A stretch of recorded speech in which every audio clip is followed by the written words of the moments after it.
last 7 days alone across the GTA, there has been around 480 units that have price changed. Most of these, is fair to assume, has been price reductions. So in today's video, we're going to do what we do around once a month or so. Take a look at some units that have price reduced, see how much they've reduced price by, break down the buildings. As always, I give you my analysis and thoughts on different areas, different buildings, different builders, different unit types, really general market information as well. So let's just get to it. Let's not waste any more time. So as previously stated, as of the recording of this video, last 7 days, as we see here, there have been a total of 428 price changes.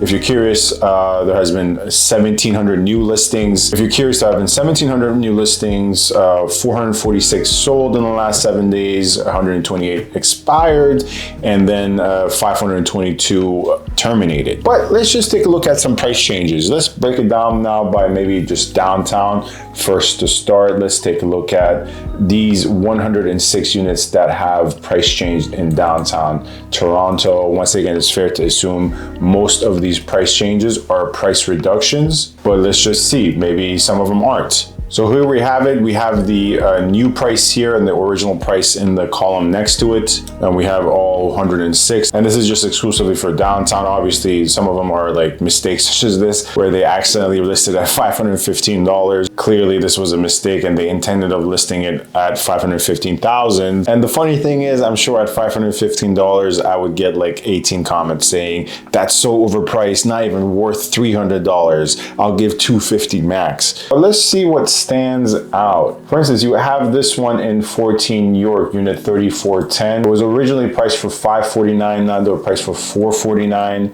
That's $100,000 price reduction. Now, this could be a bit misleading because although obviously we know 14 York is the ICE condos, I've said enough about the ICE condos. I don't need to say any more.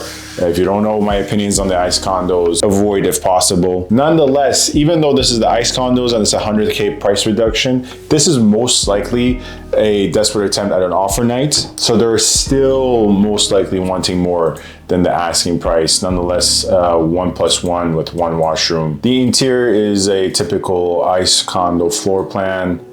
This is tough. This is definitely tough, not in the good sense of tough, in the bad sense of tough. Maybe rough is a better word.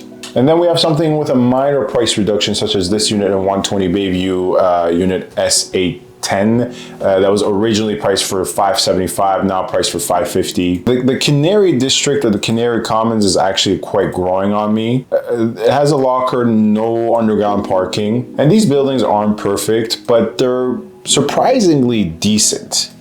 Some of them are better than others. I would probably have to say, from my experience alone, 120 Bayview is probably one of the okay ones, but in the Canary Commons or area, you can find better buildings, but they're all part of the same development anyways. And decently functional, very good layout for a starter unit, I would say. This one caught my attention. Originally listed at $899, now listed at $699, as you guys can see. That's 200K price reduction, obviously. And once again, it would be very easy for me to kind of take this out of context and say 200K price reduction. Probably I'll unfortunately have to put that on my thumbnail, but that's why you click on the video, so I can give you the elaboration.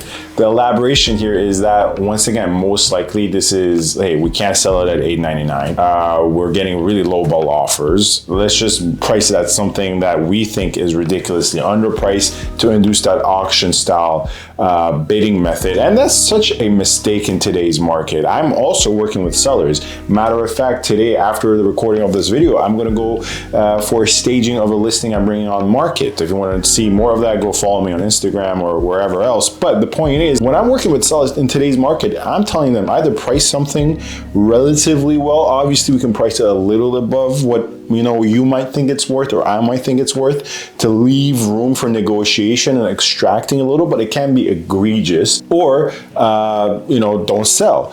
But definitely do not do this bidding war style thing. Like, it doesn't work in today's market. It just doesn't. And I'm not saying there isn't a listing here and there that has had success, but for condos in particular, if you do that 10 times, you're probably only going to succeed maybe in today's market once or twice. But that was downtown. Let's expand a bit more. Let's take a look at North York, right? Like, in the last 7 days, downtown had 106 price changes. North York only 28 price changes. And of course, it's because downtown is a more inventory heavy market. But let's take a look at these price changes in North York. We have about 28 to go through, that many. Many of these buildings you might have heard me talk about. Check out that video I made about best North York condos. One of my favorite videos I made, but doesn't get a lot of views because it's a positive video. Unfortunately, positive videos do not do well. But I hope you watch it. Nonetheless, we have the list here. You know, many of the buildings I discussed in that video are here. 31 Bales, 25 Adjo Grade away. And here, for instance, 78 Harrison Garden, unit 2203 was originally priced at $788. Now priced at $899. This is a price change in the opposite direction. And you might be asking yourself, well, why are they increasing price? Once again, they tried to sell it on offer night, couldn't. Now they're increasing price to see if they can get something around what they believe to be market value. 78 Harrison Garden is the oldest, one of the older buildings, or I mean, the oldest buildings on the Harrison Garden street. I tried all, 78 and 80. And the price per square foot, I mean, when you take a look at it, even at ask, not having looked if this is fair asking or not, it's minimum 1,200 square feet. That's, with 2 parking spots and 1 locker, that's a pretty low price per square foot. The maintenance is quite high, but it's all inclusive. And the building has definitely a very dignified feel, but a lot of floor plans are older and need renovations. I mean, this is probably has been renovated. This is not even original, but it still appears outdated. 1,200 square feet is a lot to work with. Obviously carpeted bedrooms, but like the primary has a hallway, a walk-in washroom, and walk-in closet, right? So these floor plans are not made that much anymore, and they're more common in older buildings. So this is only something that's suitable for someone who has very little regard for resale value and more regard for lifestyle and space and just holding on to something for decades. What we see here, like for instance, 18 Holmes Avenue, unit 811 had a $40K price drop, a 1+1 2 washroom. Looks like a decent unit, large windows. Pretty good view, I would say. The layout is a bit angular and odd. It's not staged the best. In today's market, you really need proper staging. It has this like galley kitchen, which is a hit or miss with a lot of buyers. A lot of buyers hate this, a lot of buyers love it, nothing in between.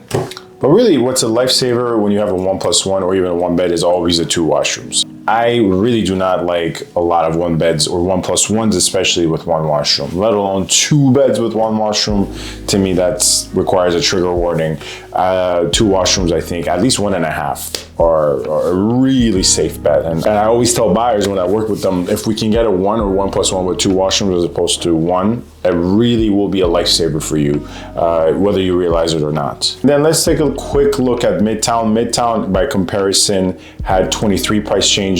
And Midtown is actually quite expansive in terms of what it covers. If anything, Yorkville technically is considered quote unquote upper Midtown, but really Yorkville is downtown. I mean, anything north of Bloor is considered Midtown, but let's be real, like 3 intersections north of Bloor, do you consider that Midtown? Some people do, I don't. And on the luxury side, for instance, 8 Cumberland, unit 3406, we see this massive price drop from 1.5 to 1.298. And if I had to guess, this is truly probably a motivated seller. It's not a price reduction to induce an offer night. You don't really do these with luxury properties or properties priced at this high price point. But it is a Cumberland, it is a sought after building, it is a luxury building, it is in Yorkville. I would say adequate floor plan, a little bit on the awkward side from my own personal taste, but really it's just disappointing, man. Like, for such a luxury unit and property, this is the best we can do for photography and staging. Like, sometimes I wonder why I bust my ass when I can just walk in with my cell phone if everyone else is doing that. It is a great golf building. This is probably a highly motivated seller. You don't just do a 200K price drop without trying to induce the offer night thing without being highly motivated. This has to go. Once again, this is my professional guess. I don't know for a fact, but knowing what I know about how the market works, having done this for a long time, this probably has to go. And even like the more budgetary mid to low tier buildings in Midtown, they're probably struggling the most, I would have to say. Like something like 30 Roehampton Avenue Unit 2002, originally priced at $625, now priced at $609,000. You know, I remember showing Roehampton buildings in 2022 and 2023, people were buying these units, like these 2 bedrooms, 2 washrooms, for no exaggeration, like above like 750 to 800K, around that price point. I mean, it's only 716 square feet. Now it's selling well below $1,000 per square foot. During peak market, these were selling around $1,100 per square foot or even more. And this is no knock on Roehampton, 30 Roehampton. I think it's a very, once again, budgetary 6 out of 10 building, right? Is it a total avoid? No, it's not a total avoid. It's a decent option, more renter friendly, I would say, than, you know, owner friendly. And what I really don't like about this building is that the 2 bedrooms have this shape, this like rectangular layout with this column. And like, if you're gonna do that, might as well just buy in Charles, like 110 or 101 Charles, or a little more expensive. Their 2 bedrooms are exactly the same, but they're more wider, spacious, and it's a better building. But nonetheless, no parking, 1 locker. This probably is gonna sell below 600. So anyways, that was it. Obviously can't go through every single listing, but I try to do these videos once a month. Definitely subscribe, comment, rate, and review. For any buying, selling, leasing inquiries, my link is in the description. Feel free to get in touch with me. I'll be happy to help. Thank you very much for watching. Stay safe and stay tuned. Thank you.